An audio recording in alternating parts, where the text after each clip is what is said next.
ये आ गया है आपकी क्लास 10th की इंग्लिश के बुक फुटप्रिंट्स विदाउट फीट का last chapter, the book that saved the earth. वो किताब जिसने पृथ्वी की रक्षा की। ये है आपका lesson number 10, chapter 10, the book that saved the earth. तो देखते हैं। सबसे पहले इसके बारे में मैं आपको बता दूं कि एक नाटक के फॉर्म में है जी। अगर कोई नाटक आप किसी स्टेज पर देखेंगे, स्टेज पे होने वाला नाटक जिसमें लाइट एक एक कैरेक्टर पे गिरती है, तो ये एक एक कैरेक्टर्स अपने अलग अलग डायलॉग्स बोलते हैं, बीच में नैरेटर आके कभी कभी कोई जानकारी बता के जाता है, तो ये उस फॉर्म में है। नाटक मंच का, रंगमंच के नाटक की तरह का है। देखते हैं इसका मेन मुद्दा क्या है। Mother goose is a well known book of nursery rhymes in English. तो मदर गूज एक किताब है नर्सरी राइम्स की, काफ़ी फेमस बुक है ये। Do you think such a book can save planet earth from a Martian invasion? Martian invasion मतलब मंगल ग्रह के लोगों का अगर आक्रमण हो जाए। इन्वेजन मतलब धावा, कब्जा करने की नीयत से धावा। अगर मंगल ग्रह के लोगों का धावा हो जाए पृथ्वी पे, तो क्या ये किताब बचा सकती है? कौन सी? मदर गूज वाली नर्सरी के बच्चों की राइम्स की book. Read this play set 4 centuries in the future and find out. ये जो प्ले है, ये जो नाटक है, ये 4 शताब्दी आगे की बात है। 4 सेंचुरीज इन द फ्यूचर मतलब 4 आज की डेट से 4 शताब्दी आगे, 400 साल बाद की कहानी है ये। तो देखते हैं हम ये इस प्ले में कैरेक्टर्स कौन कौन से हैं। प्ले कभी भी शुरू होता है तो सबसे पहले कितने कैरेक्टर्स हैं, कौन कौन हैं, उनके बारे में बताया जाता है। तो एक है हिस्टोरियन, दूसरा है great and mighty think tank, apprentice है, नूडल है जो कि अप्रेंटिस है, कैप्टन ओमेगा हैं इसमें, फिर लेफ्टिनेंट आयोटा हैं, सार्जेंट ऊप हैं, और ऑफ स्टेज वॉइस जो कि पीछे से कहानी बताती रहेगी, वो ऑफ स्टेज वॉइस उसको नाम दिया गया है। तो पहले इसमें देख लेते हैं। सब historian, great and mighty think tank, apprentice noodle सबसे छोटा है क्योंकि ये ट्रेनी होता है। इसके बाद सबसे बड़े कौन हैं इसमें? सार्जेंट ऑफ होंगे। फिर उसके बाद लेफ्टिनेंट सबसे बड़े होते हैं, आर्मी में बड़े रैंक के ऑफिसर होते हैं लेफ्टिनेंट और सार्जेंट। और सबसे छोटा कौन होगा? आपका अप्रेंटिस नूडल। उससे बड़े हैं कैप्टन ओमेगा। तो ये सारे लोग बड़े ऑफिसर्स हैं और अप्रेंटिस सबसे छोटा है। तो पहला सीन देखते हैं। ये कुछ क्वेश्चन है जो ये आगे पढ़ के हमें पता चलेंगे, तो क्वेश्चंस पे हम पीछे लास्ट के क्वेश्चंस पे डिस्कशन कर लेंगे। ये आगे हम सीधे कहानी पे आते हैं। तो ये टाइम, ये कब, किस समय की बात है? द 25th सेंचुरी, 25वीं सदी की ये बात है, यानी द ईयर 2400। प्लेस, जगह कौन सी है ये जिस जगह ये घटना हो रही है? The museum of ancient history, department of the 20th century on the planet earth. तो म्यूजियम में है हिस्ट्री के, the museum of ancient history department. तो 25वीं शताब्दी में आज का जो दिन है वो 400 साल पहले का दिन होगा, तो एंशियंट हिस्ट्री होगी। जो हम आज जी रहे हैं वो दिन या ये जीवन, जो लोग 25वीं शताब्दी में लोग आएंगे उनके लिए ये एंशियंट हिस्ट्री ही है। तो 20वीं शताब्दी की बातें लोग पढ़ रहे हैं उस टाइम पे। बिफोर राइज, बिफोर राइज का मतलब पर्दा उठने से, मतलब पहले कुछ भी खुलता है, कोई भी एक्शन होता है तो पर्दा खुलने से पहले ये सारी चीज़ें बताई जा रही हैं। Spotlight shines on historian who is sitting at a table down right on which is a movie projector. तो 25वीं शताब्दी में स्पॉटलाइट यानी वो जो रोशनी, गोल रंग की रोशनी होती है, आपने रंगमंच या नाटक या टीवी में का कोई प्ले देखा होगा, तो उसमें एक लाइट होती है गोल कलर की, तो वो हिस्टोरियन पे गिरती है जो कि एक टेबल पे बैठा हुआ है, जिस टेबल पे एक मूवी प्रोजेक्ट हो रही है, मूवी प्रोजेक्टर के साथ। A sign on an easel beside her reads. Easel किसको कहते हैं आप जानते हैं? ये ईजल दिया हुआ है, जो कोई पेंटर को आपने पेंट करते देखा होगा तो लकड़ी का एक फ्रेम होता है जिस पे कागज़ लगा होता है या कोई और बोर्ड होता है जिस पे पेंटर पेंट करता है, उसको ईजल कहते हैं। ठीक है, तो वैसा ही एक ईजल है जिस पे एक साइन लिखा हुआ है, museum of ancient history, department of the 20th century. तो उस जगह का नाम लिखा हुआ है ईजल पे। She stands and bows to the audience. तो हिस्टोरियन खड़ी होके नतमस्तक होती है ऑडियंस पे, क्योंकि प्ले हो रहा है ना, आप समझिए ये लोग स्टेज पे हैं, वो ऑडियंस को उठ के नतमस्तक होती है। और हिस्टोरियन का डायलॉग है, ये बोल रही है। तो हम आगे जो भी देखेंगे नाम बोलेंगे और उसका डायलॉग सीधे सीधे पढ़ते जाएंगे, ठीक है, और समझते जाएंगे कि कहानी कहाँ कहाँ क्या क्या टर्न्स और ट्विस्ट दे रही है और कौन सा कैरेक्टर क्या उस समय सोच रहा होगा। Good afternoon, welcome to a museum of ancient history and to my department, Curiosities of the Good Old Far Off 20th Century. The 20th century was often called the era of the books. In those days, there were books about everything, from anteaters to zoologists. Books taught people how to and when to and where to and why to. They illustrated, educated, punctuated, and even decorated. But the strangest thing a book ever did was to save the earth. तो historian उठ के अपना पहला dialogue बोल रही है। क्या बता रही है वो? क्यों पहले स्वागत करती है कि आइए डिपार्टमेंट ऑफ एंशिएंट हिस्ट्री में, ये 20th सेंचुरी का डिपार्टमेंट है, ये म्यूज़ियम में अपने वेलकम करती है और अपने डिपार्टमेंट में वेलकम करती है और सबको बताती है कि 20th सेंचुरी के बारे में बताना शुरू करती है, क्योंकि वो उसी डिपार्टमेंट में है, department of the 20th century. तो उसमें बता रही है कि 20वीं शताब्दी को एरा ऑफ द बुक्स कहा जाता है, किताबों का युग। क्यों कहा जाता है? क्योंकि इस सदी में हर चीज़ पे किताबें उपलब्ध थीं। एंटीटर, चींटी खोर से लेके भगवान जुलस तक। जुलस बहुत बड़े गॉड हैं उनके, जिनकी पूजा करते हैं वो। तो हर चीज़ पे उन्होंने किताब लिख रखी थी, इसलिए एरा ऑफ द बुक्स कहते हैं। और ये किताबें ही हैं जो लोगों को चलना फिरना, बोलना, उठना, बैठना, पंक्चुएशन लगाना, कब बोलते समय रुकना है, कब क्वेश्चन पूछना है, और यहाँ तक कि किताबें ही सजावट के काम में भी किताबों को लोग लाते थे। तो ये अगर कहा जाए, और आज की डेट में ये 25वीं शताब्दी में हिस्टोरियन बोल रही है कि आज की शताब्दी में अगर ये कहा जाए कि किताबों ने पृथ्वी को बचा लिया था, सेव्ड द अर्थ, तो आपको कैसा लगेगा? सबसे अजीब बात यही है कि जो एरा ऑफ द बुक्स है, उस एरा में किताबों ने ही पृथ्वी को बचाया था एक बार। You haven't heard about the Martian invasion of 2040। तो अब लोगों को अपनी तरफ आकर्षित करने के लिए, डिपार्टमेंट ऑफ 20th सेंचुरी में है तो उस सदी की बात ये बड़े अथॉरिटी से बता सकते हैं, हिस्ट्री है उनके लिए। तो वो ऑडियंस को बताती है कि आपने सुना नहीं होगा कि जब सन 2040 में मार्शियंस ने, मंगल ग्रह के लोगों ने पृथ्वी पर आक्रमण कर दिया था। सिक सिक की आवाज़ निकलती है उसमें। What do they teach children now days? Well, you know, the invasion never really happened because a single book stopped it. What was the book, you ask? A Nobel encyclopedia? A tome about rockets and missiles? A secret file from outer space? No, it was none of those. It was, but here, let me turn on the historioscope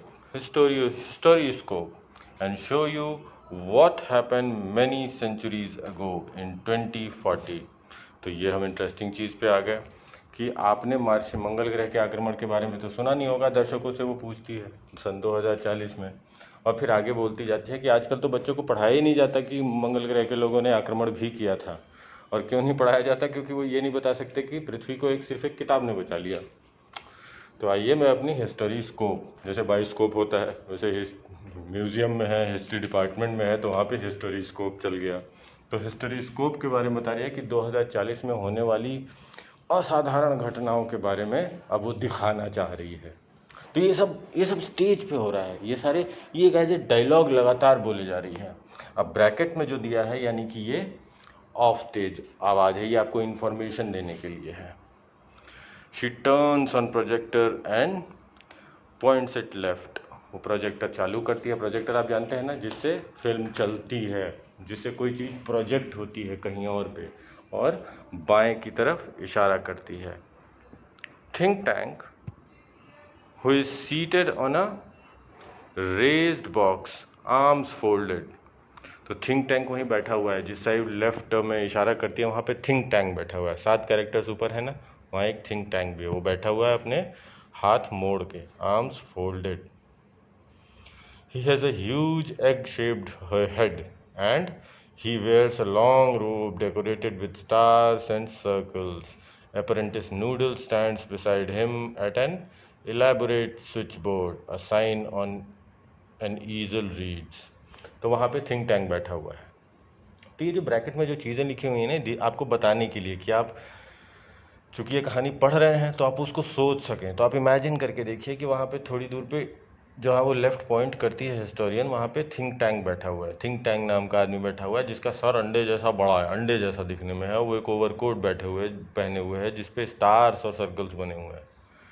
वहीं पास में उसका apprentice खड़ा है जिसका नाम noodle है। Apprentice मतलब trainee, ठीक है। वो खड़ा है जिसका नाम नूडल है, और वो एक स्विच बोर्ड के पास खड़ा है। और वहीं एक और ईजल है, जिस ईजल पे क्या लिखा हुआ है, ईजल आप समझ गए ना, जो सूचना देने के काम में इस ईजल को लाया जा रहा है, जिस पे लिखा जा रहा है कि ये सीन किससे संबंधित है या ये घटना कहाँ घट रही है। तो उस ईजल पे क्या लिखा है, मार्स स्पेस कंट्रोल। तो ये मार्शियंस हैं, ये मंगल का जो स्पेस कंट्रोल है, मंगल ग्रह से जो लोग स्पेस कंट्रोल करते हैं उनका ऑफिस है। Great and mighty think tank, commander in chief, बो लो बिफोर एंटरिंग। तो ये सब लिखा हुआ है ईजल पे। ये मार्शल स्पेस सेंटर है, ये अर्थ के लोग नहीं हैं, ये मंगल ग्रह के हैं। और ये ग्रेट एंड माइटी, बहुत बहादुर, शानदार, महान थिंक टैंक हैं जो कमांडर इन चीफ हैं। और वहीं लिखा हुआ है कि इन अंदर घुसने से पहले सर झुका के घुसिए। नूडल बोइंग, तो नूडल शुरुआत ही करता है झुकते हुए, झुकता है पहले। O great and mighty think tank, most powerful and intelligent creature in the whole universe, what are your orders. तो बोलता है, हे महान थिंक टैंक, उनकी सारी शान में कसीदे पढ़ता है थिंक टैंक के, और पूछता है कि आपका आदेश क्या है, व्हाट आर योर ऑर्डर्स। सबसे ज़्यादा जो बलशाली और समझदार इंसान जो है, समझदार क्रीचर, इंसान भी नहीं, समझदार प्रजाति जो है वो, आप बताइए आपका क्या ऑर्डर है। तो थिंक टैंक, पीविशली, पीविशली का मतलब होता है, ये पीविशली लिखा हुआ है ना, पीविशली का मतलब होता है इरिटेट होके। तो थिंक टैंक इरिटेट हो जाता है जब नूडल ये सब बोलता है। तो you left out part of my salutation apprentice Noodle, go over the whole thing again. तो वो क्यों इरिटेट हो जाता है, वो कहता है कि जो तुमने मेरी शान में कसीदे पढ़े, जो सैल्यूटेशन कहते हैं उसको, शान में कसीदों को सैल्यूटेशन जैसे संबोधित करते हैं, तो उतना सब बोला था ना ये सब। तो इतनी सारी बातें उसने बताई थी। देखिए ये सारी चीज़ें पहले उसने पढ़ी थी ना, इसको सैल्यूटेशन बोलते हैं कि ये फलाना फलाना महान, बहुत ताकतवर, ये सैल्यूटेशन होता है। तो बोला कि तुमने मेरा सैल्यूटेशन पूरा नहीं पढ़ा उसको उसने कुछ छोड़ दिया था, बोला दोबारा पढ़ो सारा ये मज़ेदार आदमी है थिंक टैंक। तो नूडल फिर पढ़ता है बेचारा, it shall be done sir in A sing song. तो गाना गाते हुए बोलता है ये हो जाएगा sir.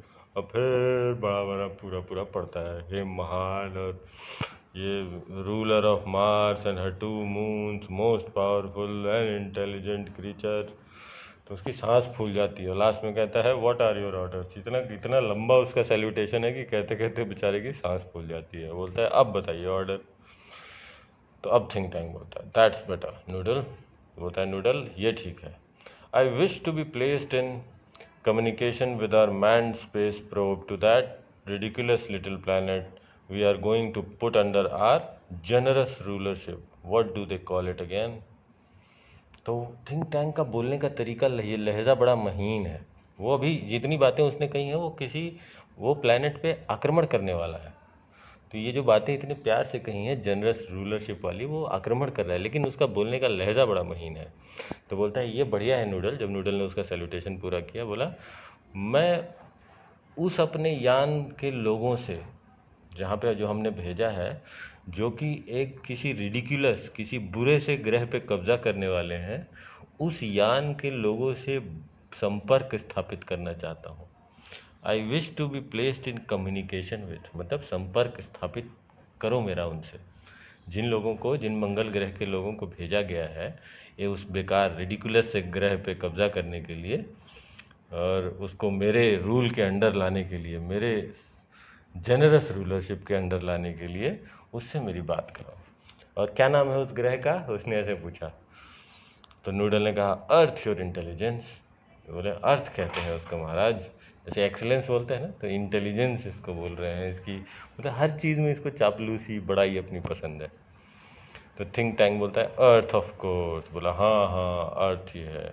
You see how insignificant the place is, but first something important, my mirror, I wish to consult my mirror.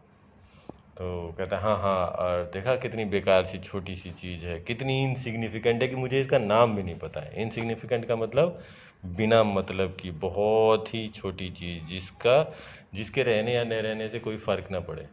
पहले उसका नाम भूल जाता है ना, तो वो दिखा रहा होता है कि देखो मैं तो इसका नाम भी भूल गया, इतनी इनसिग्निफिकेंट है, मुझे कोई फ़र्क ही नहीं पड़ता। फिर कहता है कि मेरा मिरर लाओ, मेरा शीशा लाओ, मैं उससे कंसल्ट करना चाहता हूँ, मैं उससे बातचीत करके उससे कुछ सवाल जवाब पूछेगा वो। आप समझ गए ना, ये थोड़ा सा अलग टाइप का आदमी था और 25वीं शताब्दी भी है। फिर नोडल ने जवाब दिया it shall be done sir. He hands think tank a mirror. तो उसने अपना मिरर मंगवाया था, तो नोडल ने कहा यह हो जाएगा और उसको उसका मिरर दे दिया। Think tank mirror mirror in my hand, who is the most fantastically intellectually gifted being in the land.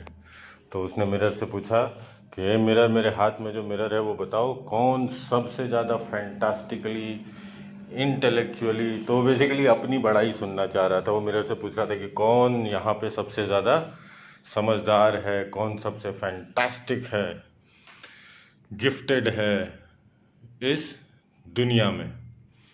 तो of stage voice after a pause you sir. तो ऑफ स्टेज से पीछे से आवाज़ आती है। ये बात ध्यान रखिएगा कि ये स्टेज पे हो रही है, तो पीछे से आवाज़ आती है थोड़ा रुक के कि आप हैं सर, आप हैं ये सारी चीज़ें जो आप पूछ रहे हैं, fantastically intellectually gifted. Think tank smacking mirror, mirror को थपकी देता है और बोलता है quicker answer, quicker next time, I hate a slow mirror, he admires himself in the mirror. Ah there I am, are we Martians not a handsome race, so much more attractive than those ugly earthlings with their tiny heads.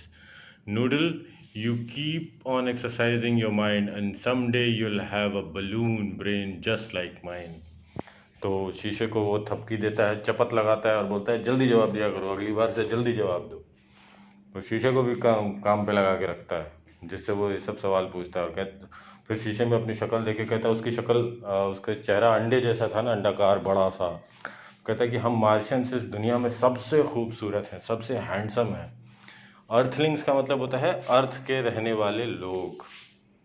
उन Earthlings की तरह नहीं है जिनके छोटे छोटे sir होते हैं। और नूडल को कहता है कि तुम भी अपने दिमाग को एक्सरसाइज देते रहो, एक दिन तुम्हारा भी बैलून की तरह बड़ा सा सर हो जाएगा, जिससे तुम भी हैंडसम लगने लगोगे।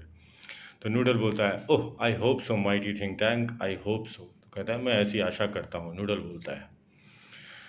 Think tank, now contact the space probe. I want to invade that primitive ball of mud called Earth before lunch.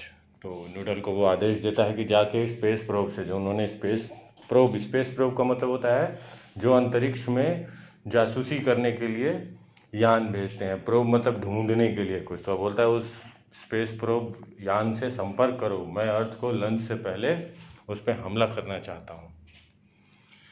Noodle, it shall be done, sir. He adjusts levers on switchboard. Electronic buzzes and beeps are heard as the curtains open. तो curtain अब खुलता है। वो switch board के बगल में खड़ा था नूडल, अब तक वो बॉक्स पे बैठा हुआ था थिंक टैंक। तो स्विच बोर्ड पे कुछ बटन दबाता है, टूं टां की आवाज़ आती है और पर्दा उठने लगता है। अब सीन 2 देखते हैं। Time a few seconds later, जो ये सब हो रहा था उसके कुछ ही सेकंड बाद, यानी पर्दा उठने के बाद। Place Mars space control and Centerville public library. Centerville public library में, मार्स स्पेस सेंटर में पब्लिक लाइब्रेरी है जिसका नाम सेंटरविल पब्लिक लाइब्रेरी है, उस जगह पे ये घटना हो रही है। एट राइज, तो उठने से पहले ये बता रहे हैं Captain Omega stands at center, opening and closing card catalog drawers in a confused fashion. Lieutenant Loto is up left, counting books in a bookcase. Sergeant Op is at right, opening and closing a book, turning it upside down, shaking it and then riffling at the pages and shaking his head. तो central public library में ये सारे लोग हैं जहाँ पे captain omega बीच में खड़े हुए हैं और वो क्या कर रहे हैं, कार्ड के जो ड्रॉर्स हैं, कैटलॉग मतलब लिस्ट होता है, कैटलॉग का मतलब लिस्ट होता है जिसमें सारी चीज़ों की जो अंदर बहुत सारी चीज़ें रखी हैं तो ऊपर एक लिस्ट लगाई जाती है जिसको कैटलॉग कहते हैं। तो कैटलॉग ड्रॉर्स को कार्ड जिसमें रखे हैं वो खोल रहे हैं, कंफ्यूज दिख रहे हैं वो। लेफ्टिनेंट लोटा वो वहाँ पे बुक के इसमें किताबें गिन रहे हैं और तीसरे साहब हैं सार्जेंट ऑफ, वो किताब खोल बंद कर रहे हैं, पन्ने फड़फड़ा रहे हैं। रिफलिंग मतलब पन्ने फड़फड़ा रहे हैं और अपना सर इधर उधर हिला रहे हैं। तो काफ़ी कंफ्यूज से सारे तीनों लोग जो खड़े हैं कंफ्यूज से दिख रहे हैं। Noodle adjusting knobs, I have a close sighting of the space crew sir. तो नूडल उधर बात कराना, बोला था ना थिंक टैंक ने बात कराओ, तो नूडल बात कराने के लिए तो कह रहा है कि मुझे स्पेस प्रोब दिख गया, बहुत नज़दीक दिख रहा है मुझे। Think tank puts on a pair of enormous goggles and turns towards the stage to watch. They seem to have entered some sort of earth structure. तो उसने कहा कि उसने नॉब वॉब घुमाया और नूडल ने बताया थिंक टैंक को कि वो लगता है किसी अर्थ जैसी चीज़ में घुस तो गए हैं वो, मतलब स्पेस प्रोब अब उसको दिखाई देने लगा था उसकी स्क्रीन पे। Think tank excellent, make voice contact.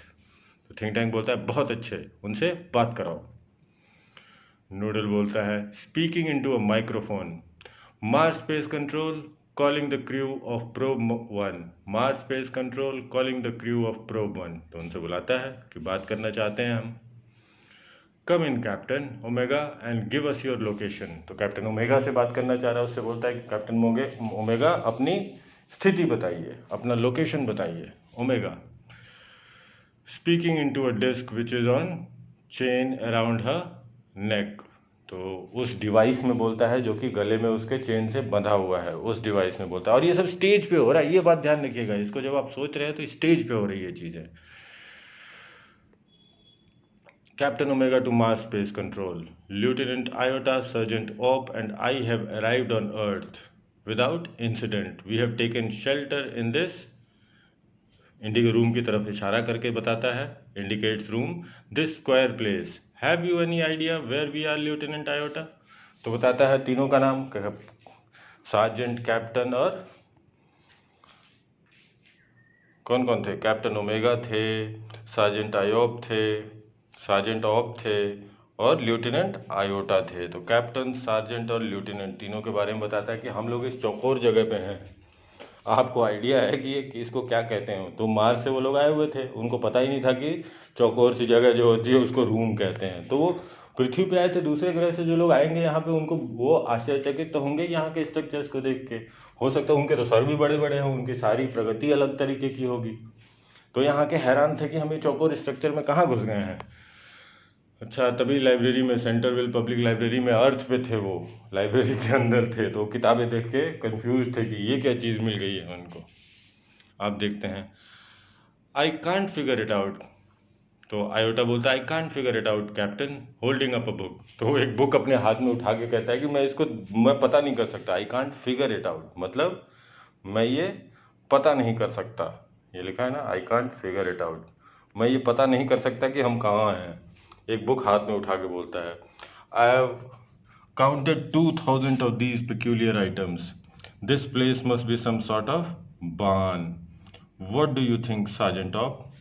तो वो कह रहा है कि ये बान जैसा लग रहा है। बान समझते हैं क्या होता है, this must be some sort of storage barn. Storage barn मतलब घर के बाहर एक और कमरा बना देते हैं जहाँ पे कुछ चीज़ें स्टोर करते हैं, खेती का, किसानी का, या कोई मैकेनिकल मशीनरी, कोई ट्रैक्टर है, कोई गाड़ी है, वहाँ पे स्टोर कर देते हैं उसके सामान, पार्ट्स, तो उसको बान कहते हैं। तो कह रहे हैं कि ये लगता है कि कोई स्टोरेज बान है घर के बाहर, जहाँ पे अर्थलिंग्स ने, अर्थ के रहने वाले लोगों ने अपना फालतू कबाड़ा सामान यहाँ पे इकट्ठा कर रखा है।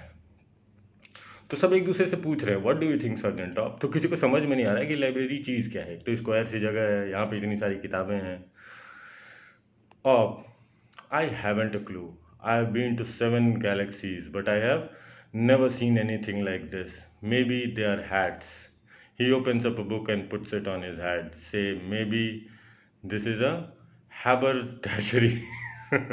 haberdashery का मतलब होता है सिलने का सामान, जैसे सुई, धागा, बटन, जो उसमें उस डिब्बे में रखे होते हैं, सिलने काटने, सिलने जोड़ने का सामान, उसको haberdashery बोलते हैं। तो आप बोलते हैं कि मुझे कोई क्लू नहीं है, मुझे कोई आइडिया नहीं है ये कौन सी जगह है। हो सकता है ये जो किताबें जो रखी हैं उनको सर पे लगा के कहता है कि हो सकता है ये हैट हो या हैबरडैशरी हो, ये सिलने उलने का सामान कुछ लग रहा है। बोला मैं 7 गैलेक्सीज में घूम कर आया हूँ, लेकिन ऐसी चीज़ मैंने पहले कभी नहीं देखी। तो ओमेगा बोलता है बोइंग लो। ओमेगा झुक कर बोलता है, थिंक टैंक को देख लिया होगा उसने, perhaps the great and mighty think tank will give us benefit of his thought on the matter. तो फिर थिंक टैंक से बोलता है कि शायद महान महाराजा धीराज थिंक टैंक अपने दिमाग से कुछ निकाल के बताएंगे और हमें कुछ लाभ पहुंचाएंगे कि ये चीज़ क्या है, ये जगह कौन सी है जहां हम पहुंच गए हैं, इसको इसका करना क्या है। तो बेचारे परेशान हो गए थे, छोटे में अगर कहें तो। Think tank elementary my dear Omega, hold one of the items up so that I may view it closely. तो एलिमेंट्री मतलब बेसिक, सबसे छोटी चीज़। तो कहते हैं कि ये तो सबसे छोटी चीज़ है ओमेगा, मेरे प्यारे ओमेगा, मैं बिल्कुल मदद करूँगा तुम्हारी। जो चीज़ तुमने पाई है उसको ऊपर उठाओ ताकि मैं उसे नज़दीक से देख सकूँ। Omega holds a book on the palm of her hand.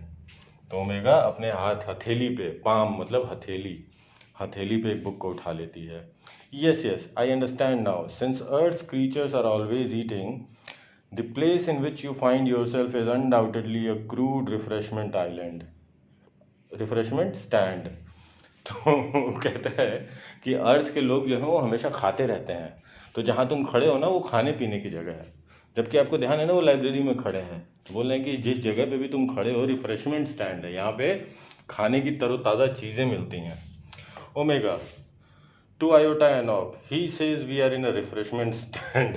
तो ओमेगा बाकी दोनों से कहता है, आयोटा और ऊप से, कि हम रिफ्रेशमेंट, बोल रहा है कि ये थिंक टैंक कह रहा है कि हम रिफ्रेशमेंट स्टैंड में हैं, हम खाने पीने की जगह पे हैं। Well the Earthlings certainly have a strange diet. तो आप कहते हैं ये अर्थ के रहने वाले लोगों का बड़ा ही अजीब सा खान पान है। स्ट्रेंज डाइट, अजीब खान पान।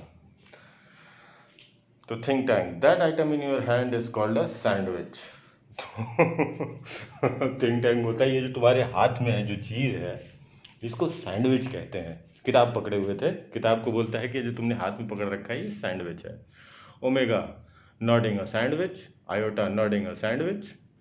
तो ओमेगा और आयोटा सर हिलाते हुए, नॉडिंग मतलब हाँ में सर हिलाना, हाँ में सर हिलाते हुए कहते हैं अ सैंडविच, यानी ये सैंडविच है। Think tank sandwiches are the main staple of Earth's diet. Look at it closely.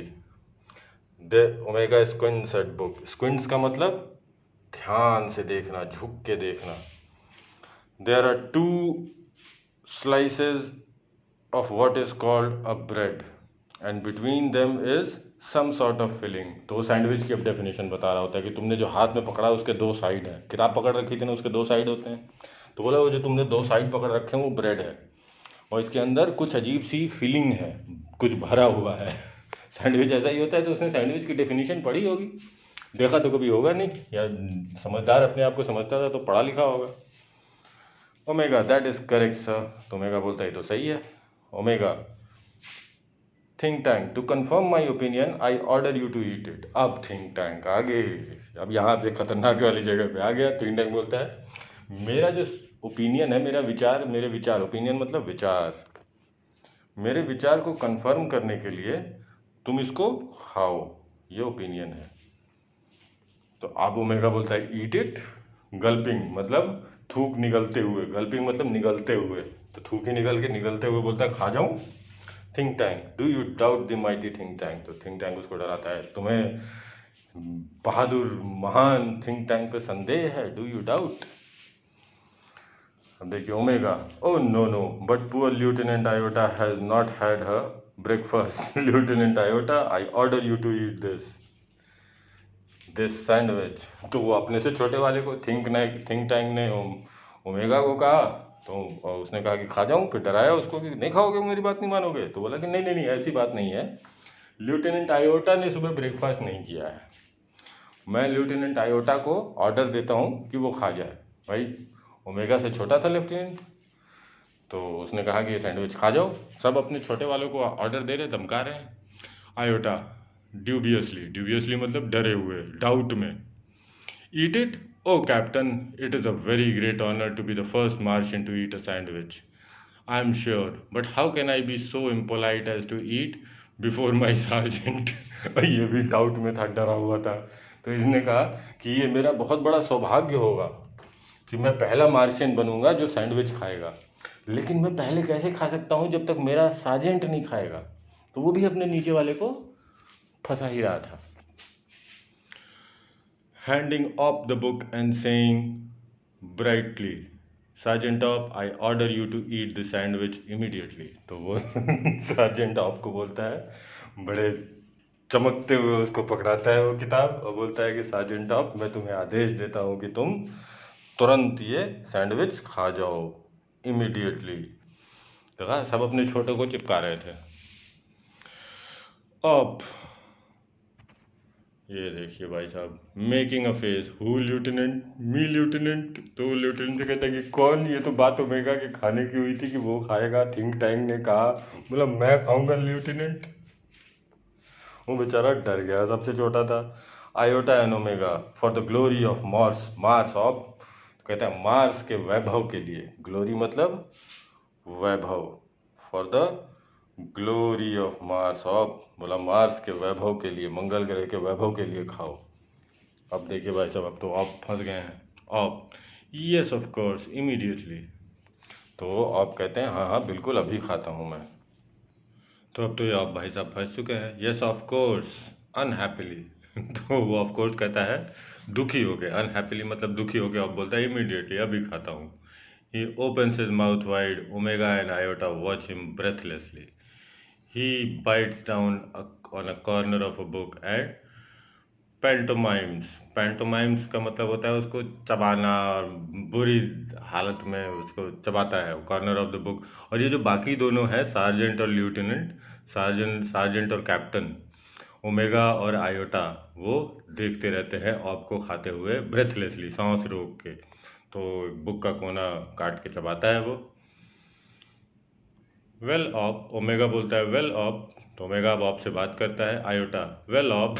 तो दोनों ही अब ऑप से क्रेडिट लेने के चक्कर में, थिंक टैंक के सामने इन सबको नंबर बनाने हैं अपने अच्छे।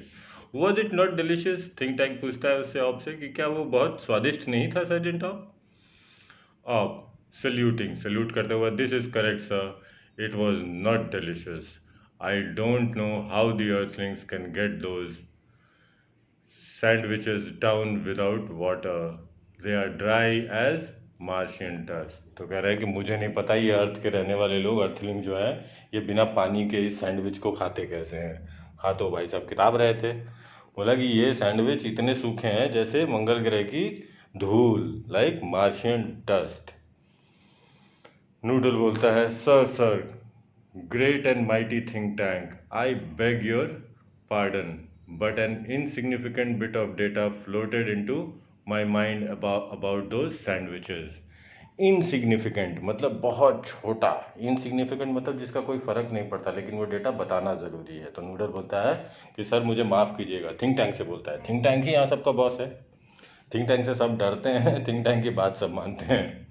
तो थिंक टैंक से डरता हुआ बोलता है कि मुझे माफ़ कीजिएगा, लेकिन एक बहुत ही छोटा सा डेटा इस सैंडविच के बारे में मेरे सामने से गुजरा है।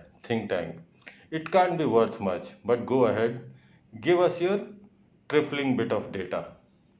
ट्रिफलिंग मतलब फर्क न पड़ने वाला, ट्रिफलिंग मतलब छोटा, इससे कोई फर्क नहीं पड़ेगा, ट्रिफलिंग बिट ऑफ डेटा, बहुत माइन्यूट सा। तो थिंक टैंक कहता है इससे कोई बहुत ज़्यादा फर्क नहीं पड़ेगा तुम्हारे डेटा वेटा से, लेकिन फिर भी दो, छोटा सा डेटा अपना दो, मेरे सामने दो। Noodle, well sir, I have seen surveyor films of those sandwiches, I noticed that the earthlings did not eat them. They used them as some sort of communication device। तो नूडल बोलता है कि मैंने डॉक्यूमेंट्री में देखा है, I have seen surveyor films of those, जो surveyor film, जो सर्वे करके लाते हैं दूसरे ग्रहों के बारे में, मंगल ग्रह पे रही होंगी जो सर्वे करती होंगी, उसको सर्वेयर फिल्म्स बोलते हैं। तो मैंने वो सर्वेयर फिल्म्स में देखा था कि ये जो है सैंडविचेस, इसको अर्थ के लोग, अर्थलिंग्स खाते नहीं हैं। इसको कम्युनिकेशन, बातचीत के लिए इस्तेमाल करते हैं इसका। सर्वेयर फिल्म में नूडल ने देखा था मंगल ग्रह के। थिंक टैंक, हॉटिली, हॉटिली का मतलब खींचते हुए, नाराज होते हुए। Naturally that was my next point. अब वो खींच गया कि मुझसे ज़्यादा ये नूडल कैसे जानते हो, तो अप्रेंटिस था, सबसे छोटा था।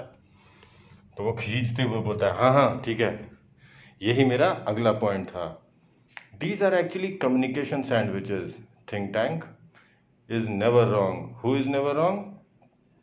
तो थिंक टैंक बोलता है कि थिंक टैंक कभी गलत नहीं होता। फिर सवाल पूछता है कौन कभी गलत नहीं होता? वो ईगोइस्टिक आदमी, उसका जो कैरेक्टर इसमें दिखाया हुआ है, जो स्टेज पे खड़ा हुआ है, वो बहुत ईगोइस्टिक है। वो सबसे अपनी तारीफ करवाता रहता है। उसकी शुरुआत ही सैल्यूटेशन से हुई है। तो वो कहता है कि हाँ हाँ, यही मेरा अगला पॉइंट था कि वो कम्युनिकेशन के लिए इस्तेमाल करते हैं। थिंक टैंक बहुत समझदार है। कौन है सबसे ज़्यादा समझदार? ऐसे बात करता है वो। तो अब इनको क्या जवाब देना होगा? सभी एक साथ मिल के कहते हैं, सल्यूट करते हुए, great and mighty think tank is never wrong. तो सब बोलते हैं महान और ताकतवर थिंक टैंक कभी गलत नहीं होता। ये तो मोगैम्बो हो गया भाई। ऑल, सभी बोल चुके हैं। थिंक टैंक बोलता है therefore I order you to listen to them. तो थिंक टैंक बोलता है, थिंक टैंक अब अगला ऑर्डर देता है। पहले बोला ये खाने की चीज़ है, तो सबको ऑर्डर दिया खा जाओ। फिर उसने अब सबको ऑर्डर दिया कि बातचीत का तरीका है, तो बोलते हैं कि अब इसको सुनो, ये जो किताबें तुम्हारे पास हैं इनको सुनो, लिसन टू देम। ओमेगा बोलता है लिसन टू देम। अब ओमेगा भी बेचारा दिमाग में कुछ भी सोच रहा होगा कि पागल हो गया, क्या हो गया। तो बोलेगा लिसन टू देम मतलब सुने, इसको सुने। Iota and Oop to each other puzzled listen to them. दोनों पजल्ड का मतलब दोनों परेशान हो गए, तो सोच रहे थे ये हो क्या रहा है। उन दोनों ने एक दूसरे की तरफ देखते हुए कहा, आयोटा और ऑफ ने, सुने इसको। Think tank, do you have marbles in your ears? I said listen to them. Martians bow very low. तो थिंक टैंक को गुस्सा आ गया। तो उसने बोला कि क्या तुम्हारे कान में कंचे भरे हुए हैं? मैंने कहा सुनो इसको। तो वो डर के मारे झुक जाते हैं, पूरा झुकते हैं कि हाँ हाँ साहब सुनेंगे ज़रूर। Omega, it shall be done sir. They each take 2 books from the case and hold them to their ears listening intently. तो दोनों दो दो किताबें सारे उठाते हैं और दोनों को अपने दोनों कानों के पास ले जाते हैं और बड़े ध्यान से, इंटेंटली का मतलब होता है ध्यान से सुनने की, लिसनिंग इंटेंटली, ध्यान से सुनते हैं उसको। तो अब आयोटा बोलता है whispering to Omega, do you hear anything? तो आयोटा ओमेगा से बोलता है कि क्या तुम्हें कुछ सुनाई दे रहा है? आयोटा, तो ऑफ बोलता है, ओमेगा बोलता है nothing, do you hear anything of?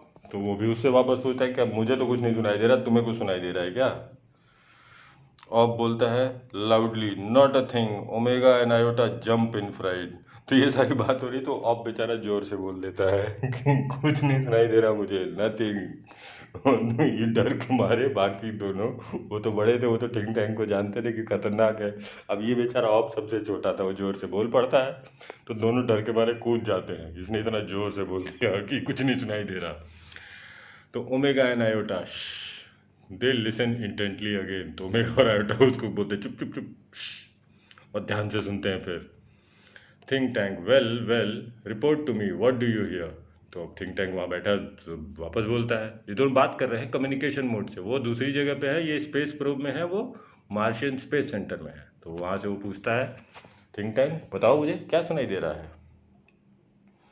Omega, तो उस थिंक टैंक पूछता है बताओ मुझे क्या सुनाई दे रहा है, report to me what do you here?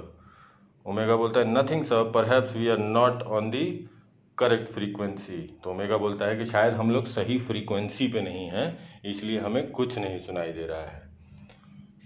O Oop, I don't hear a thing, maybe these sandwiches don't make sounds. तो ऑप बोलता है कि लगता है ये सैंडविच जो है इनमें से आवाज़ नहीं आती है, मुझे भी कुछ सुनाई नहीं दे रहा है। थिंक टैंक बोलता है what does somebody suggest the mighty think tank has made a mistake?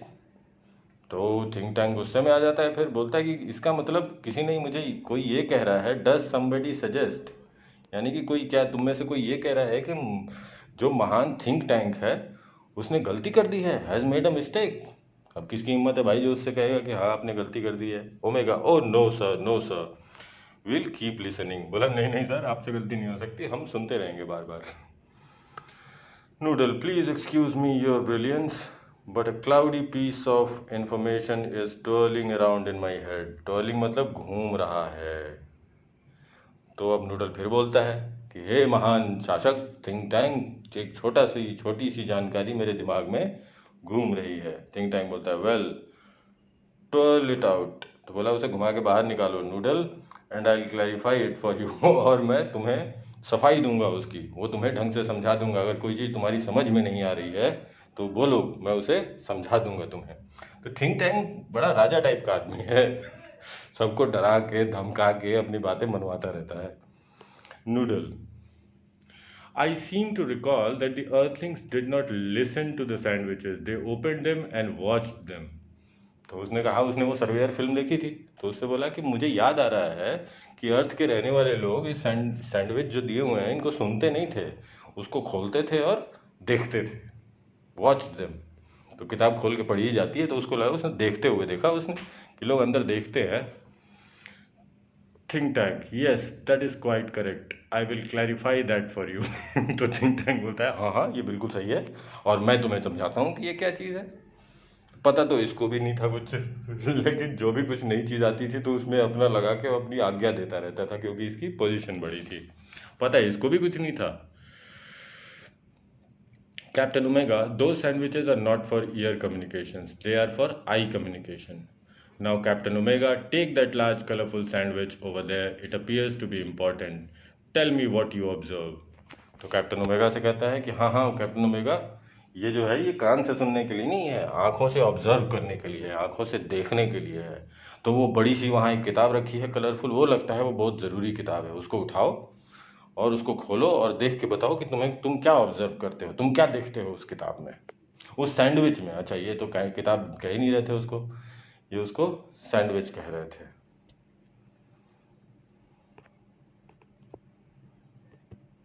अब देखते हैं आगे। Omega picks up a very large volume of Mother Goose. तो ओमेगा तुरंत उठा लेता है वहाँ मदर गूज वाली किताब, जिस किताब के बारे में सबसे पहले कह रहे थे, वो किताब वहाँ रखी होती है। तो वहाँ उसका सबसे बड़ा वाला वॉल्यूम, सबसे बड़ी वाली किताब उठा लेता है मदर गूज की, holding it so that the audience can see the title. उसको ऐसे पकड़ता है कि सामने जो लोग ऑडियंस बैठे हैं, स्टेज पे हो रहा है ना, ताकि ऑडियंस उसका टाइटल देख सकें कि कौन सी किताब उसने उठाई है। Iota looks over her left shoulder and Ob peeps over her right shoulder. तो ये दोनों, बाकी जो दोनों वहाँ खड़े हैं आयोटा और ऑप, वो दोनों अपनी बगलें झांकते हैं, एक बाई तरफ देखता है एक दाई तरफ देखता है। उनके पास तो कोई काम नहीं था, वो डर रहा है कि कहीं हमें ना कह दे कि तुम देखो। तो दोनों बचना चाहते हैं थिंक टैंक से। अब ओमेगा फंसा हुआ है इसमें। अब देखिए आगे क्या होता है, किताब में क्या दिखाई देता है। Omega, it appears to contain pictures of earthlings. तो ओमेगा बोलता है कि ऐसा लगता है कि इसमें अर्थ के रहने वाले लोगों की पिक्चर्स हैं। Iota, there seems to be some sort of code. और आयोटा कहता है कि इसमें ऐसा लग रहा है कुछ कोड लिखे हुए हैं, भाषा तो यहाँ की आती नहीं होगी उनको। Think tank, sharply interested, code, I told you this was important, describe the code. तो थिंक टैंक जैसे कोड शब्द सुनता है कहता है कोड, मैंने कहा था ये एक बहुत ज़रूरी चीज़ है, पढ़ के बताओ क्या कोड में लिखा है। तो अब इसके जासूसी वाला दिमाग थिंक टैंक अब उस मोड में आ गया है। अब it's little lines and squiggles and dots. Squiggles का मतलब होता है छोटी छोटी लाइनें जो अजीब अजीब घूमी हुई हों, शब्द लिखे होंगे जो टर्न होती हैं, कह रहा है कि छोटी छोटी लाइनें हैं जो स्क्विगल्स है। स्क्विगल्स का मतलब छोटी लाइनें जो अजीब पैटर्न में घूमी हुई हैं, उनको स्क्विगल्स कहते हैं। तो कह रहे हैं यहाँ पे छोटी छोटी लाइनें हैं जिसमें डॉट्स लगे हैं, कहीं घूमी हुई हैं। Thousands of them along side the pictures. बोला पिक्चर्स बने और उसके बगल में हजारों ऐसे ऐसे कोड्स लिखे हुए हैं। परहैप्स, तो थिंक टैंक बोलता है perhaps the earthlings are not as primitive as we have thought, we must break the code. तो कहता है कि शायद ये अर्थलिंग जो हैं उतने पुराने तौर तरीका, प्रिमिटिव मतलब पुराने, पुराने तरीका जिनका तौर तरीका होता है रहने का, जैसे हम कहते हैं हमारे प्रिमिटिव लोग जंगलों में भाले और पत्थरों से शिकार करते थे। तो माँ मंगल ग्रह वालों ने भी सोचा होगा कि अर्थ वाले ऐसे ही होते होंगे, तो उन्होंने कहा कि अर्थ के लोग इतने ज़्यादा पुराने तौर तरीकों से नहीं रहते हैं, लगता है हमें इस कोड को तोड़ना ही पड़ेगा। Noodle, forgive me your cleverness, but did not the chemical department give our space people vitamins to increase their intelligence? तो कहते हैं नूडल ने, तभी तो नूडल अप्रेंटिस जो था उनका बोलता है कि मुझे माफ़ कीजिएगा, क्लेवरनेस देखो अलग अलग तरीके से संबोधित करता है, कभी क्लेवरनेस, कभी इंटेलिजेंस, तो अलग अलग विशेषण उसके लिए यूज़ कर रहा है थिंक टैंक के लिए, उसकी चापलूसी में। ध्यान दीजिएगा, पूरे प्ले में उसने यूज़ किया है। क्या है कि हम लोग को तो एक पिल भी दिया गया ना कि जिससे हमारी इंटेलिजेंस बढ़ जाए, तो पिल मतलब मंगल ग्रह के लोग टेक्नोलॉजिकली ज़्यादा एडवांस थे, उनके पास होगी ऐसी कोई गोली जो खा के उनका दिमाग बढ़ जाता होगा। Think tank, stop, a thought of magnificent brilliance has come to me. तो थिंक टैंक बोलता है रुको, एक बहुत ही शानदार विचार, मैग्निफिसेंट ब्रिलियंस, मैग्निफिसेंट मतलब शानदार समझदारी, तो ऐसा विचार मेरे मेरे दिमाग में आया है, मेरे पास से होके गुजरा है। ये देखिए, a thought of magnificent brilliance has come to me. Space people, our chemical department has given you vitamins to increase your intelligence. Take them immediately and then watch the sandwich. The meaning of the code will slowly unfold before you. तो noodle ने ये बताया उसको कि vitamin है हमारे पास, chemical department, हमारे chemical department ने वो गोलियां दी हैं, तो तुरंत उसका यूज़ किया उसने। तुरंत थिंक टैंक ने बाकी ओमेगा, ऑप और आयोटा से कहा कि एक विचार मेरे दिमाग में आया है। और असल में ये विचार किसका था? ये विचार नूडल का था, लेकिन थिंक टैंक ने कहा मेरे दिमाग में विचार आया है। वो स्पेस के केमिकल डिपार्टमेंट ने जो पिल दिए हैं वो खाओ और तुरंत ये कोड ब्रेक करो और बताओ मुझे इसमें क्या लिखा है। तो ये भी बहुत तेज था। It shall be done sir, omega बोलता है ये हो जाएगा सर। रिमूव वाइटामिन्स, तो फिर वाइटामिन्स निकाले जाते हैं। Crew takes vitamins from boxes on their belts, उनके बेल्ट में जो बॉक्स लगे उसमें से वाइटामिन खा लेते हैं।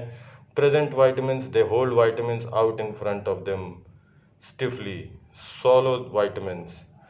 They pop the vitamins into their mouths and gulp simultaneously. They open their eyes wide, their head shake and they put their hands to their foreheads. तो अब वो वाइटामिन खाने का सीन होता है, वो निकालते हैं अपने बेल्ट के पास से बॉक्स होता है, उसमें से वाइटामिन निकालते हैं, हाथ में निकालते हैं, फिर मुंह में डालते हैं, उसको सॉलो करते हैं। तो जैसे स्टेज पे एक्ट आउट किया जाता है, वो अपना सर हिलाते हैं कि खा लिया उन्होंने, फिर अपना हाथ माथे पे रखते हैं, ये ऑडियंस को दिखाने के लिए कि वो खा रहे हैं, उन्होंने वाइटामिन खा लिए हैं।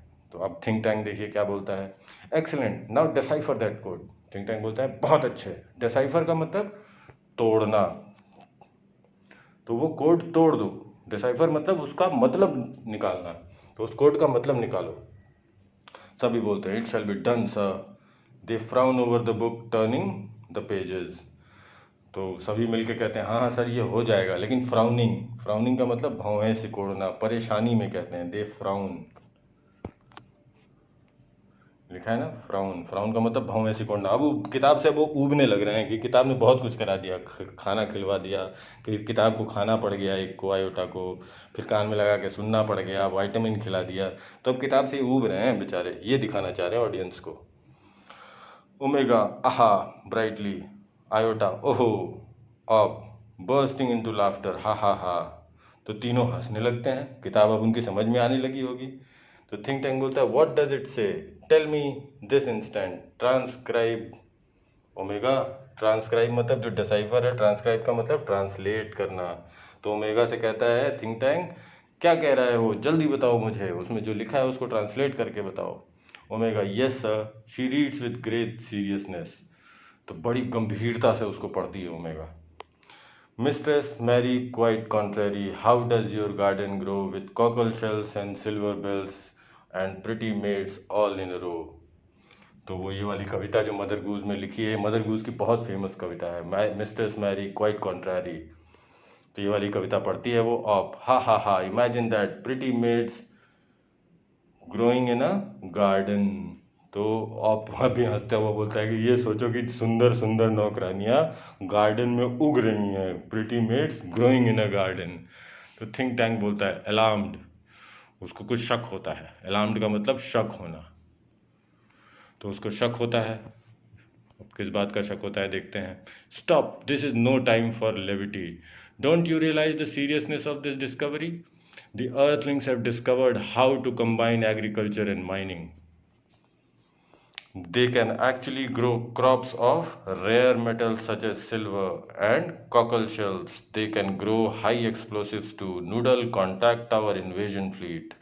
तो अब उसको शक हो जाता है थिंक टैंक को कि वो तो कहता है चुप हो जाओ। अब नाराज हो गया वो, बोला चुप हो जाओ, तुम्हें पता नहीं है ये अर्थ के रहने वाले लोगों ने, अर्थलिंग्स ने कितना एडवांस हो चुके हैं। वो एक्सप्लोसिव सिल्वर ये सारी चीज़ें उगा सकते हैं अपने गार्डन्स में, ज़मीन में। फटाफट हमारे एक्सप्लोसिव यूनिट, जो हमला करने वाला यूनिट है, उससे हमारी बात कराओ। वो डर गया। किताब में तो लिखी हुई थी ऐसी ऐसी चीज़ें, अजीब अजीब सी चीज़ें मदर गूज वाले में, तो उसको लगा ये सब तो सच है, अर्थ वालों को तो ये सब आता है।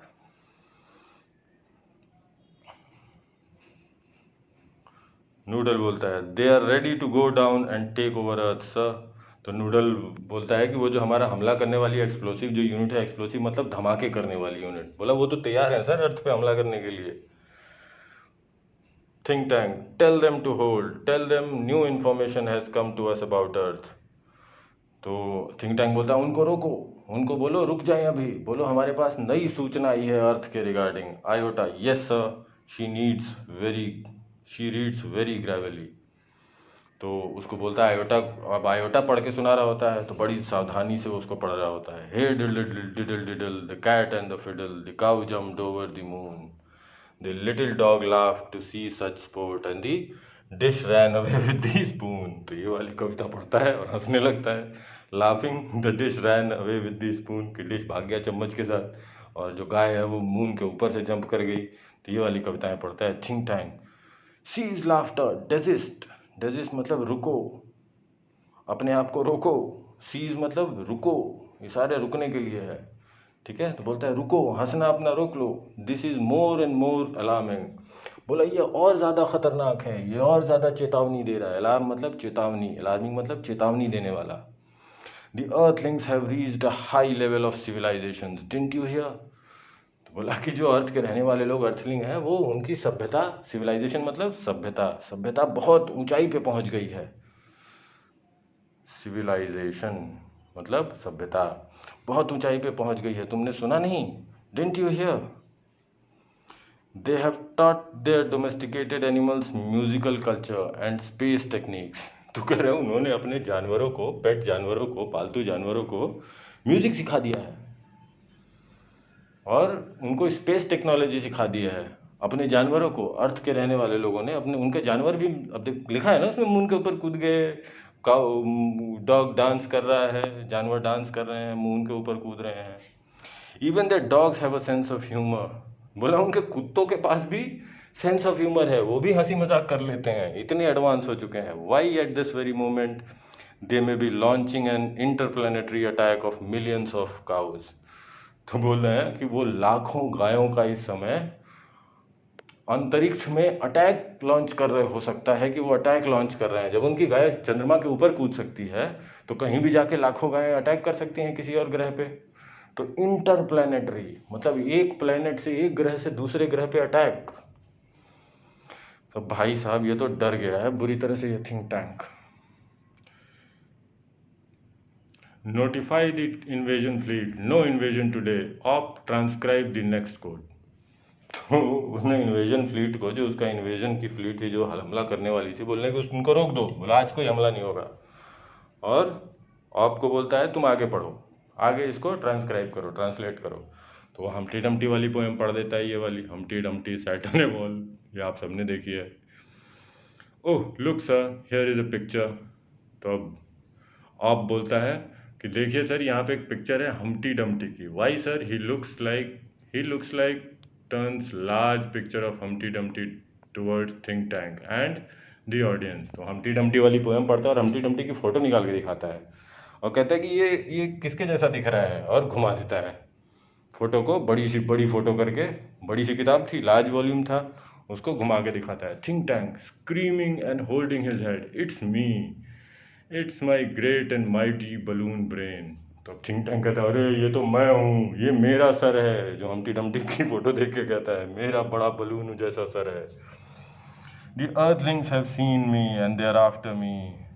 Had a great fall. That means they plan to capture Mars central control and me. तो बोला कि अर्थ के लोग मेरे बारे में जानते हैं, मेरे पीछे पड़े हुए हैं। और उसमें लिखा हुआ है ना, Humpty Dumpty had a great fall, तो बोला इसका मतलब वो मेरे पीछे पड़े हुए हैं और मार्स स्पेस कंट्रोल और मुझे पकड़ लेंगे ये। अब इसकी भाई साहब बहुत बुरी तरह से डरा हुआ है। I must escape without delay. बोला मैं यहाँ बिना देरी किए मुझे यहाँ से भाग लेना चाहिए। Space people, you must leave Earth at once, but be sure to remove all traces of your visit. The earthlings must not know that I know. तो उन सबको, तीनों लोगों को कहता है, ओमेगा, ऑप और आयोटा को, कि तुम लोग स्पेस पीपल, तुम लोग वहाँ से भाग जाओ और अर्थ के लोगों को अपने सारे निशान भी मिटा देना वहाँ से, कि हम वहाँ कभी गए ही नहीं थे, और मेरा तो अर्थलिंग्स को कभी पता नहीं चलना चाहिए कि मैं यहाँ आया था। Omega, Iota and op rush about putting books back on shelf. तो वो तीनों भाग भाग के, ओमेगा, आयोटा और ऑप भाग भाग के किताबें अपने शेल्फ में रख रहे होते हैं। Where shall we go sir? Noodle पूछता है, हम कहाँ जाएं सर? Think tank, 100 million miles away from Mars. Order the invasion fleet to evacuate the entire planet of Mars. We are heading to Alpha Centauri, 100 million miles away. तो noodle पूछता है आप कहाँ जाएं? तो बोलता है कि बोलो सबसे मार्स छोड़ के भाग लेते हैं हम यहाँ से, अर्थ तो, मार्स तो अर्थ के पास ही है। बोला हम यहाँ से 100 million miles away. Alpha Centauri एक और प्लानिटरी सिस्टम है, एक और सिस्टम है जहाँ पे कई सारे ग्रह हैं। बोलो अब हम वहाँ जाएंगे, अब यहाँ पे नहीं रहेंगे। ओमेगा, अब देखते हैं, Omega, Iota and Oop run off flight as Noodle helps think tank off left and curtain closes, spotlight shines on historian down right. तो अब सब वो लेफ्ट भाग जाते हैं। कौन कौन एक साथ थे स्टेज पे? नूडल और थिंक टैंक एक साथ थे, वो लेफ्ट भाग जाते हैं, और ऑप, आयोटा, वो तो वहाँ थे ना लाइब्रेरी में अर्थ में, वो दूसरी तरफ सारा सामान समेट के भाग जाते हैं। और अब जो स्टेज की लाइट है वो वापस हिस्टोरियन पे आ जाती है। अब हिस्टोरियन बोल रही है, चकलिंग, चकलिंग का मतलब मुस्कुराते हुए, चकल करते हुए, हल्की सी हंसी। And that's how one dusty old book of a nursery rhyme saved the world from Martian invasion. तो यही वो तरीका है, ऐसे ही यही वो बात है जो वो बता रही थी शुरू में, वही कहानी सुना रही होती है ना। तो वो बताती है कि ऐसे ही एक पुरानी धूल खाई, डस्टी मतलब धूल खाई हुई किताब ने पृथ्वी को मंगल ग्रह के आक्रमण से बचा लिया। As you all know, in the 25th century, 500 years after all this happened, we Earthlings resumed contact with Mars and we even became very friendly with the Martians. तो कहता है कि अब आप 500 साल, ये 25वीं शताब्दी में हो रहा है ना, तो बोलिए अब 25वीं शताब्दी में आप तो जानते ही हैं कि हम अर्थ के लोगों ने मंगल ग्रह के लोगों से कांटेक्ट स्थापित कर लिया और अब शांति से रह रहे हैं, बहुत मित्रवत रह रहे हैं मंगल ग्रह के लोगों के साथ। By that time, the great and mighty think tank had been replaced by a very clever Martian, the wise and wonderful Noodle. तो 25वीं शताब्दी तक, ये 20वीं शताब्दी में वो अटैक करने आया था। बोला 25वीं शताब्दी तक समझदार जो था, बहुत समझदार आदमी नूडल, उसने थिंक टैंक की जगह ले ली थी, जो अप्रेंटिस था उस समय। Oh yes, we taught the Martians difference between sandwiches and books. तो बोला हाँ, हमने मंगल वासियों को बुक्स और सैंडविच में फर्क समझा दिया है। We taught them how to read too, and we established a model library in their capital city of Marsopolis. बोला हमने उनके लिए लाइब्रेरी भी बना दी। मंगल की राजधानी, मंगल ग्रह की राजधानी मार्सोपोलिस बताया है इसमें। But as you might expect, there is still one book that the Martians can never bring themselves to read. तो बोलते हैं कि लेकिन एक किताब आप सही समझ रहे हैं कि एक ऐसी किताब है जो मार्शियन, मंगल ग्रह के जो वासी हैं वो कभी समझ नहीं पाए। और आप सही समझ रहे हैं, वो किताब कौन सी है? You guessed it right, mother goose, she Bhoj and exits right, वो अपने दाहिने तरफ निकल जाती है, बोलती है कि यही वो एक किताब है जो आज तक मंगल के वासी समझ नहीं पाए। ये वर्ड मीनिंग्स हैं, ये देख लीजिएगा, काफ़ी अच्छा सा प्ले है ये, आप चाहें तो इसको कर सकते हैं अपने क्लासमेट्स के साथ। और ये डायलॉग्स, ये कहानी लिखने का एक अलग तरीका है। तो अब ये क्वेश्चंस हैं, ये देख लेते हैं, ये क्वेश्चन आंसर्स, इसको डिस्कस कर लेते हैं। Noodle avoids offending think tank but at same time he corrects his mistakes, how does he manage to do that. तो नूडल थिंक टैंक को नाराज़ नहीं करना चाहता, लेकिन वो उसकी हर बात सही करता रहता है, आपने देखा होगा पूरे प्ले में। तो वो कैसे करता है, how does he manage that, वो ये कैसे मैनेज करता है। तो हमने वो बात की थी ना, वो हमेशा एक एडजेक्टिव लगा के, उसकी बड़ाई करके, उसकी तारीफ करके बात करता है। ही always praises the think tank before correcting him. इसको लंबा एक्सप्लेन करना है तो 2-3 एग्जाम्पल दे दीजिएगा, जहाँ पे his excellence, his intelligence, his Highness, ऐसे ऐसे शब्द यूज़ करता है ना, वो शब्दों को लिख के आप एक्सप्लेन कर सकते हैं, 2-3 एग्जाम्पल दे सकते हैं। सेकेंड है, if you were in Noodle's place how would you handle think tank's mistakes. तो आप अगर नूडल की जगह होते तो आप थिंक टैंक के मिस्टेक्स कैसे हैंडल करते? No, we think Noodle handled the think tank's mistakes wonderfully. His was a better way of handling think tanks mistakes. Noodle ने बहुत अच्छी तरह से मिस्टेक हैंडल किया, अब उसको क्यों सुधारना है मेरे हिसाब से। अगर आपको इससे बेहतर कोई तरीका आता है तो आप इसको मेंशन कर सकते हैं। थर्ड है, do you think books are being replaced by the electronic media, can we do away with books altogether. तो आपको लगता है किताबों की जगह इलेक्ट्रॉनिक मीडिया अब आ रहा है, क्या हम किताबों से हमेशा के लिए छुटकारा पा सकते हैं? तो देखिए, yes, electronic media is already replacing the books, and yes, we can replace the books through electronic media because this is easier, cheaper and comfortable। ठीक है, ये तीनों चीज़ें हैं इसमें ना, आसान है, हाथ में लेके घूम सकते हैं, एक मोबाइल में या एक इलेक्ट्रॉनिक मीडिया में हज़ारों किताबें आ सकती हैं, जबकि 1000 किताबें लेके आप घूम नहीं सकते हैं। तो ये एग्जाम्पल्स आप मेंशन कर सकते हैं। फिर है, why are books referred to as a man's best companion, which is your favourite book and why, write a paragraph about that book. तो किताबों को आदमी का सबसे बढ़िया दोस्त क्यों कहा जाता है? Why are books called your best companion? सीधी बात है, because books give you information, knowledge about things that you have not seen throughout the world और द ग्लोब और the universe. They can tell you about all, they can answer all your queries that any person has, इसलिए this is why books are the best companion. Do you think, नहीं, which is your favourite book and Y, आपकी पसंदीदा किताब कौन सी है उसके बारे में लिखिए। तो जो भी किताब आपको पसंद हो उसके बारे में एक पैराग्राफ आप लिखिए। अब देखते हैं ये आगे, ये नीचे पेज नंबर 38 पे जो क्वेश्चन थे उनका जवाब यशपाल जी के द्वारा दिया गया है, ये हमने तभी डिस्कस कर लिया था उसी चैप्टर में। ऑल राइट, तो ये आपका चैप्टर 10 लेसन नंबर 10 ख़त्म हो गया। आपकी बुक, ये हमने सारे लेसन इसके कर दिए हैं। The book that save the earth, ये प्ले मोड में है, इसको एक बार और सुन लेंगे आप ये पूरे चैप्टर को, तो आपको आसानी से समझ में आ जाएगा। चलिए, थैंक यू।